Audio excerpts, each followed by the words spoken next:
Normalmente, quando a gente fala sobre medicina de emergência ou diagnóstico, existe meio que uma expectativa de precisão quase matemática, sabe? Ah, com certeza. Aquela coisa de hospital, né? Exato, tipo, alguém fratura o braço, o exame de imagem revela a linha exata da ruptura e o profissional de saúde já aplica um protocolo super claro e direto.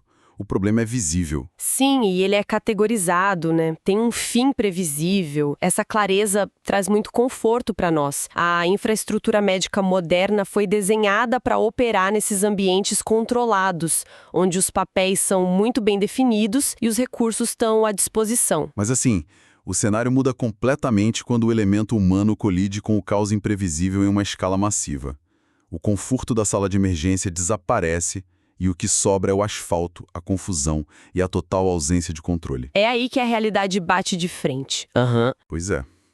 E hoje nós vamos explorar justamente os bastidores psicológicos e práticos de um evento extremo, focando não nos profissionais fardados, sabe, mas nas pessoas comuns que se viram no epicentro de uma tragédia.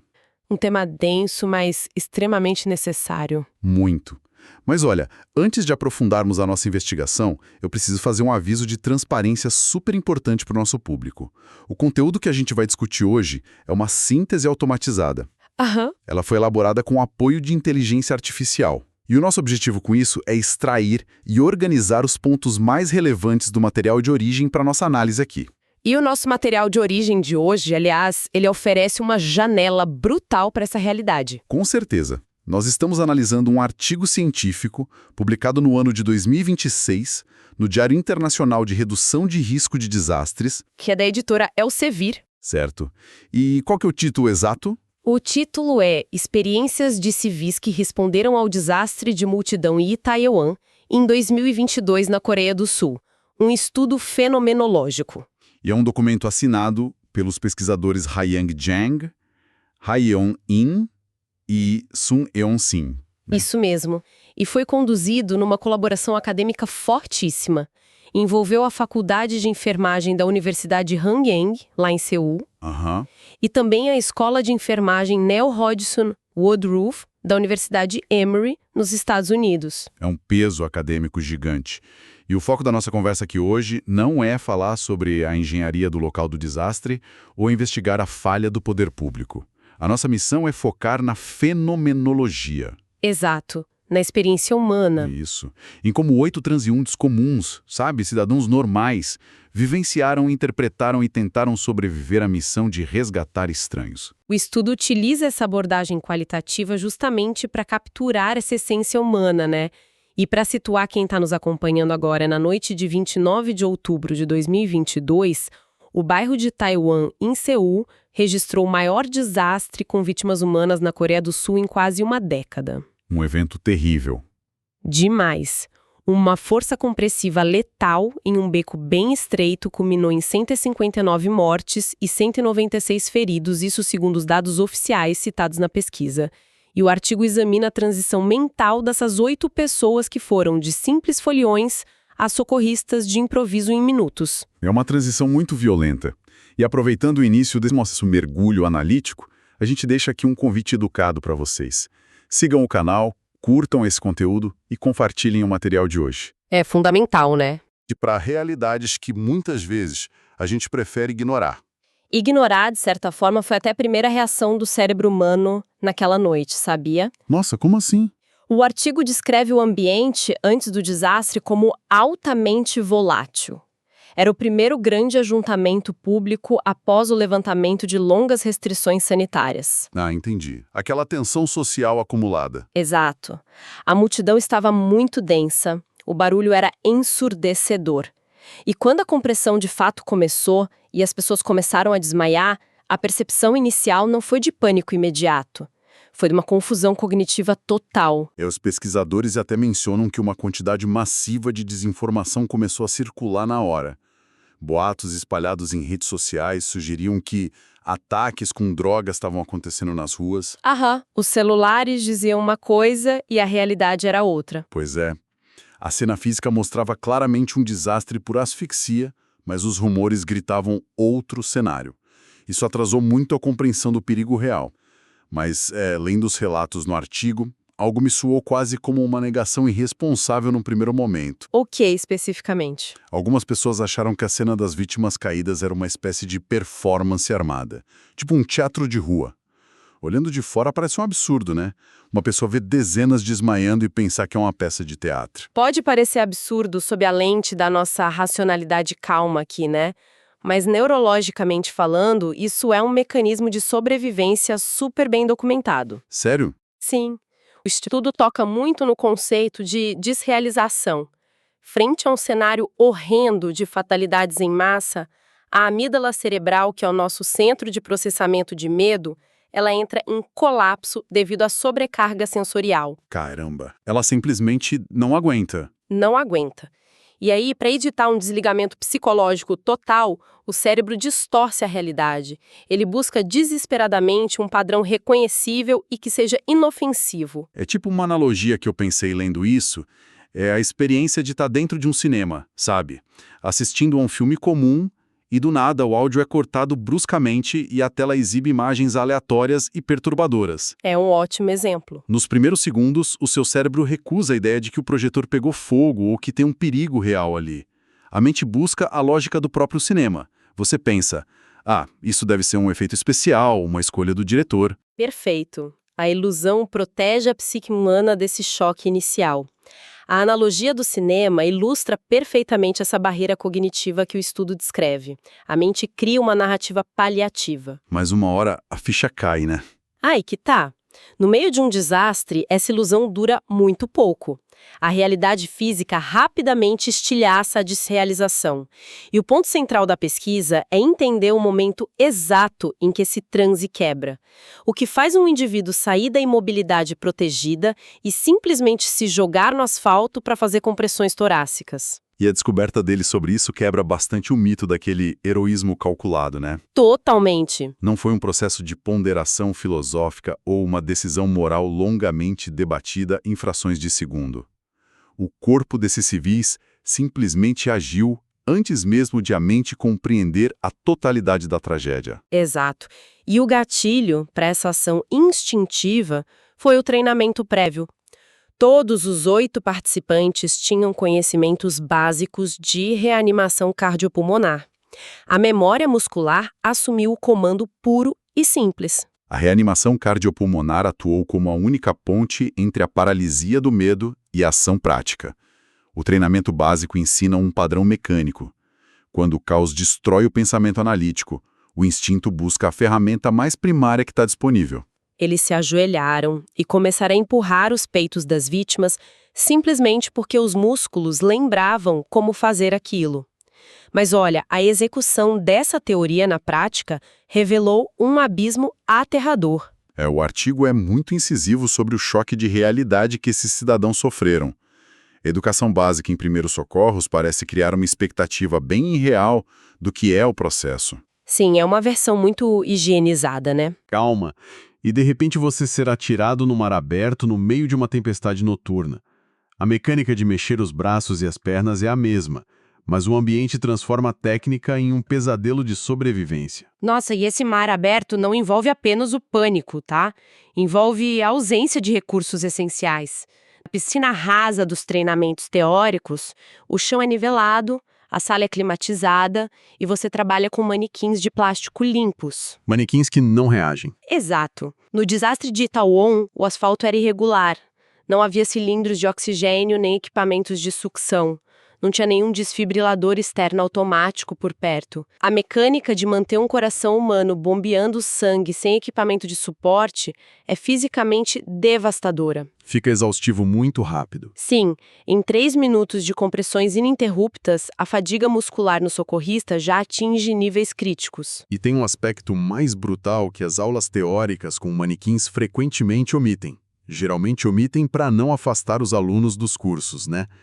Que é a resposta do corpo humano ao trauma contundente. Esse foi um dos pontos mais difíceis para os participantes. Sim, os voluntários relataram um horror profundo ao lidar com vítimas que começavam a apresentar sangramentos graves pela boca ou nariz durante as compressões. O mecanismo biomecânico por trás disso é algo que o cidadão comum raramente antecipa. A compressão torácica eficaz exige muita força. O osso do externo precisa ser afundado em vários centímetros para pressionar o coração contra a espinha. E num desastre de esmagamento como aquele, Pois é, os corpos já sofreram trauma severo. Ao realizar a manobra, o socorrista civil pode sentir as costelas fraturando sob as mãos dele. E, além disso, a pressão contínua no peito de um corpo sem controle das vias aéreas frequentemente força fluidos estomacais e sangue pelo esôfago até a boca. nossa, O choque visual e tátil de ver uma pessoa sangrar a cada empurrão destrói completamente qualquer ilusão de que o resgate é um processo limpo. e nesse vácuo de recursos, sabe, com pessoas cobertas por fluidos corporais e a força física se esgotando rapidamente, a organização coletiva se torna a única chance de sobrevivência. Sem dúvida. O estudo destaca que a intervenção de profissionais de saúde de folga, tipo médicos e enfermeiros que estavam na rua como cidadãos comuns, mudou o rumo daquela noite. A liderança médica informal foi a âncora do resgate ali. Diante do pandemônio, esses profissionais começaram a emitir ordens diretas e secas. Do tipo, libere as vias aéreas. Exatamente, instruções sobre como liberar as vias aéreas corretamente ou comandos para massagear as extremidades para ajudar na circulação. Eles retiraram a carga da tomada de decisão dos voluntários que já estavam exaustos. Aham. Ao fornecerem protocolos curtos, eles transformaram aquele esforço desesperado de indivíduos isolados em uma verdadeira linha de montagem de sobrevivência. Mas assim, o peso dessa noite não terminou quando as sirenes finalmente foram desligadas. Se a realidade física do resgate foi brutal, o rescaldo mental é ainda mais duradouro, né? É uma marca para o resto da vida. O estudo documenta os danos duradouros no cérebro dessas pessoas. A vida diária foi completamente desestabilizada. O artigo menciona a cor vermelha, por exemplo, como um gatilho intolerável hoje em dia. Sim, a pessoa vê algo vermelho na rua ou escuta uma sirene e o corpo reage de forma violenta, com tremores incontroláveis ou episódios de vômito. A mente ativou um estado de hipervigilância perpétua. E como que isso funciona no cérebro, exatamente? Esse nível de resposta física aos gatilhos visuais expõe como o trauma severo é codificado. A amígdala cria conexões desadaptativas. Ela associa estímulos neutros do dia a dia, tipo uma cor, ao evento de risco de morte. Então, um som comum vira um alerta de pânico. Sim, o som de um caminhão de bombeiros ou até uma rua movimentada deixam de ser ruídos urbanos normais. Eles passam a ser interpretados pelo sistema nervoso como uma ameaça iminente à vida.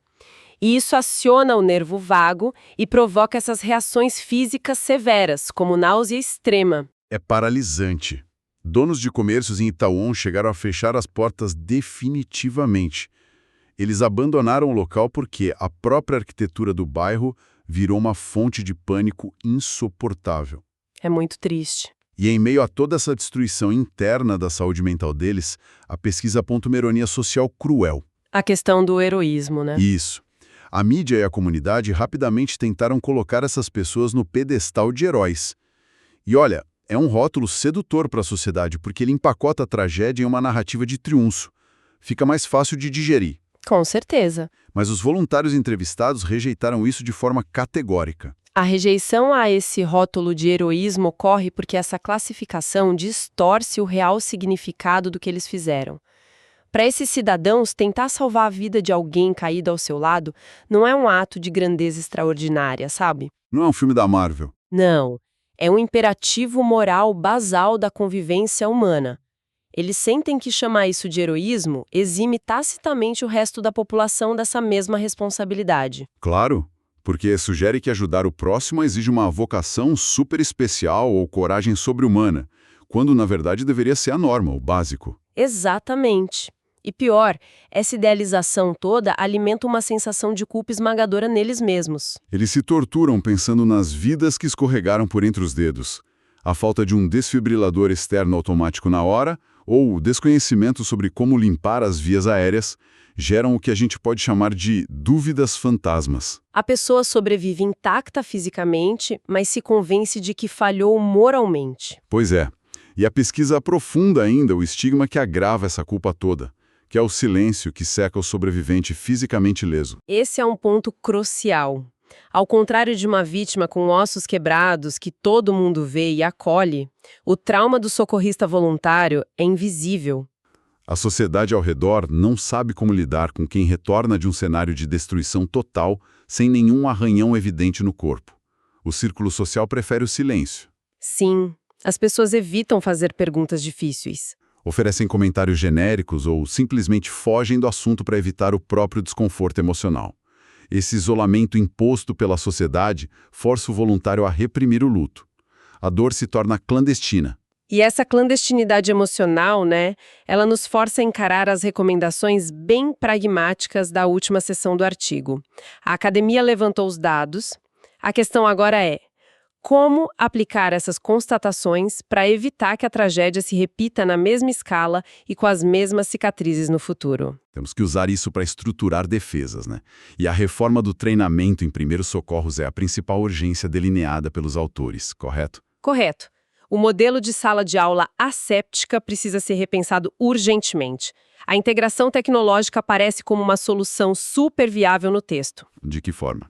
Em vez de simplesmente apertar um boneco de plástico no chão de mármore de uma sala de aula, a sugestão é implementar programas de imersão com realidade virtual ou algoritmos de inteligência artificial, simular a ausência de luz, reproduzir o barulho atordoante de uma multidão e ensinar, na prática imersiva, como lidar com os fluidos corporais. Tornar o mais real possível para construir uma resiliência cognitiva prévia. Exatamente.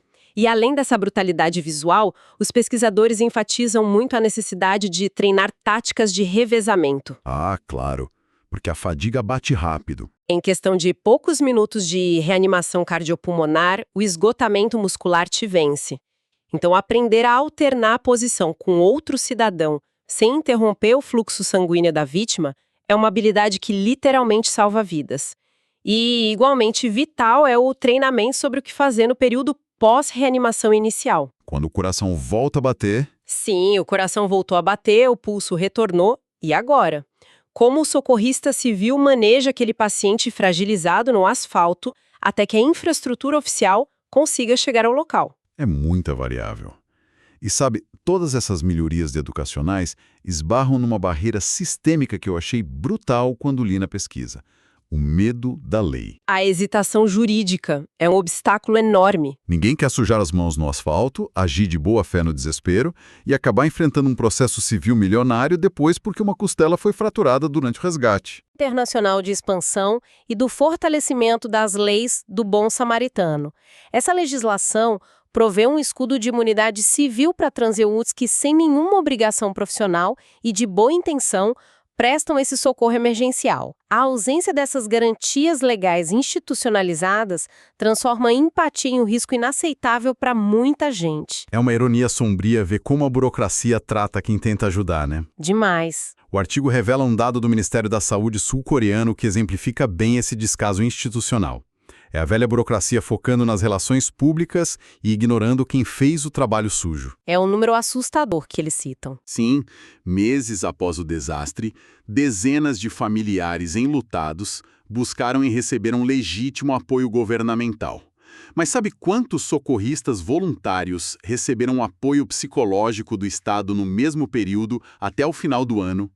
4. Apenas 4 pessoas. A máquina pública usa o cidadão como mão de obra gratuita ali no caos e em seguida o descarta. E esse número de apenas 4 pessoas expõe uma falha sistêmica grave nos protocolos globais de gestão de crises. O transeunte que atua no resgate não é visto pelos governos como uma vítima secundária, embora ele inale a mesma poeira e absorva o mesmo trauma da vítima primária. Ele é esquecido. Totalmente. E o artigo contrasta essa falha com estratégias mais estruturadas, como as adotadas lá no Japão durante desastres ambientais como terremotos de grande magnitude. Como funciona no modelo japonês? Lá, equipes especializadas em saúde mental são deslocadas proativamente para zonas de desastre ambiental. Eles não vão apenas para o atendimento de feridos físicos. Eles vão para rastrear e oferecer suporte imediato aos voluntários locais, rompendo aquela barreira do estigma que a gente conversou mais cedo. O cuidado vai até o indivíduo, sabe? Em vez de exigir que um indivíduo que já está traumatizado tenha que navegar por um sistema de saúde super burocrático para implorar por ajuda. É outra mentalidade. E reconhecer a profunda relevância deste material vai muito além de uma análise técnica fria, né? O estudo conduzido em conjunto pelas universidades de Hanyang e Emory lança a luz sobre o alicerce esquecido da segurança pública. Sim, o próprio cidadão. Exato. Porque, por mais que exista uma frota moderna de ambulâncias e equipes altamente treinadas, as leis da física e do tempo ditam uma regra absoluta. O cidadão comum, seja o seu vizinho, o colega de trabalho ou aquele desconhecido andando na rua do seu lado, sempre vai ser o primeiro a chegar à cena de qualquer desastre. Invariavelmente. A infraestrutura do Estado tem limites intransponíveis de deslocamento e de tempo de resposta. O trânsito para, as vias fecham.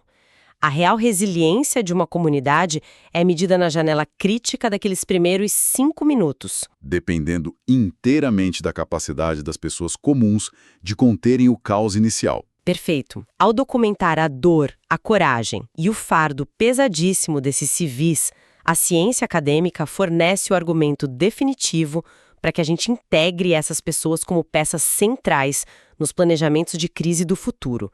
E peças protegidas, né? E isso nos deixa com um pensamento provocativo para quem está escutando a gente carregar adiante.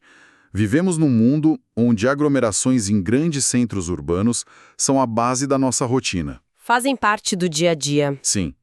E crises, sejam elas humanas ou falhas estruturais, podem eclodir a qualquer momento em uma esquina super familiar. A questão que permanece no ar para a gente refletir é: a nossa sociedade está realmente disposta a construir uma cultura em que intervir e cuidar de um desconhecido caído seja cultivado e protegido como um dever cívico compartilhado? Ou continuaremos por puro medo e conveniência, terceirizando a empatia exclusivamente para os profissionais com luzes de emergência nos tetos de seus veículos? As escolhas estruturais e legislativas que nós fizermos diante dessa pergunta determinarão quantas vidas poderão ser salvas na próxima vez que o imprevisível acontecer. E ele vai acontecer. Invariavelmente. O estudo prova que a informação e a preparação realista são as nossas melhores chances de sobrevivência. Foi um privilégio debater esse documento tão profundo hoje. Com certeza. Agradecemos a todos que nos acompanharam nesta análise densa e fundamental. Reforçamos o nosso convite para seguir nosso canal, curtir esse material e levar essa discussão para os seus próprios círculos de amigos e familiares. Debater a ciência e o comportamento humano no limite da nossa capacidade é o primeiro passo para não sermos paralisados pelo medo. Continuem questionando, continuem aprendendo e até o nosso próximo encontro. Um excelente dia a todos!